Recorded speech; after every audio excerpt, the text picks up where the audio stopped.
বাংলাদেশের মহান বিজয় দিবসের ৫৫ বছর পূর্তি উপলক্ষে উদ্দীপনাময় কর্মসূচির অংশ হিসেবে ম্যারাথন দৌড় প্রতিযোগিতার আয়োজন করেছে বাংলাদেশ ইসলামী ছাত্র শিবির গাজীপুর মহানগর শাখা। মঙ্গলবার ১৬ ডিসেম্বর সকাল ৮:৩০ গাজীপুর চৌরাস্তা থেকে শুরু হয়ে শিববাড়ি মোড়ে এসে ম্যারাথনটির সমাপ্তি ঘটে।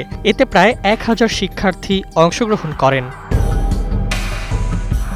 নতুন এবং ফিরে আসা গ্রাহকদের জন্য নগদে চলছে ক্যাশব্যাক সহ প্রতিদিন হাজারো উপহার জেতার সুযোগ। হবে আশা আর ফেরা সারপ্রাইজ সেরা। অনুষ্ঠানে ইসলামী ছাত্র শিবির গাজীপুর মহানগর শাখার সভাপতি রেজাউল ইসলামের সভাপতিত্বে ও জাকির হোসেনের সঞ্চালনায় প্রধান অতিথি হিসেবে উপস্থিত ছিলেন ইসলামী ছাত্র শিবিরের কেন্দ্রীয় প্রশিক্ষণ সম্পাদক শরীফ মাহমুদ।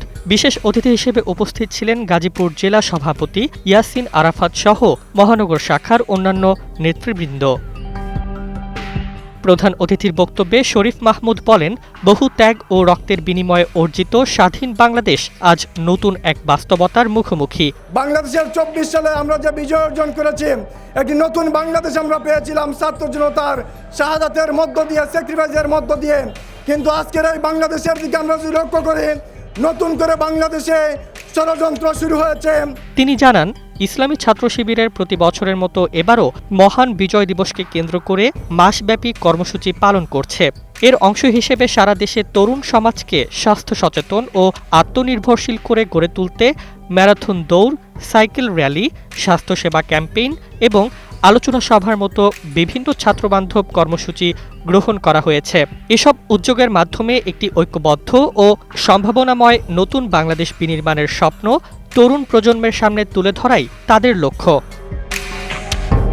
তিনি আরও বলেন, একটি নির্দিষ্ট গোষ্ঠী অতীতের কিছু রাজনৈতিক ন্যারেটিভ ফিরিয়ে এনে জাতিতে বিভেদ সৃষ্টির চেষ্টা করছে, যা বর্তমান তরুণ সমাজ প্রত্যাখ্যান করছে। সভাপতির বক্তব্যে রেজাউল ইসলাম বলেন, স্বাধীনতা উত্তর বাংলাদেশে বাক স্বাধীনতা হরণ, রাজনৈতিক অস্থিরতা ও দুর্ভিক্ষের অভিজ্ঞতা জাতিকে গভীরভাবে ক্ষতিগ্রস্ত করেছে। তিনি বলেন, ইসলামী ছাত্র শিবির বারবার নির্যাতনের শিকার হলেও দুর্নীতিমুক্ত ও দেশপ্রেমিক নেতৃত্বের মাধ্যমে একটি নতুন বাংলাদেশ গড়ার সংগ্রাম অব্যাহত রাখবে। আমরা দেখতে পাচ্ছি বাংলাদেশে আবার নতুন করে ফ্যাসিবাদের উত্থান করতে যাচ্ছে। তারা দুর্নীতিতে বারবার চ্যাম্পিয়ন হয়েছে, আবারও তারা চ্যাম্পিয়ন করতে চায়। আমরা তাদেরকে হুঁশিয়ার করে বলতে চাই, বাংলাদেশের নতুন কোনো ফ্যাসিবাদ কায়েম হতে দেওয়া হবে না।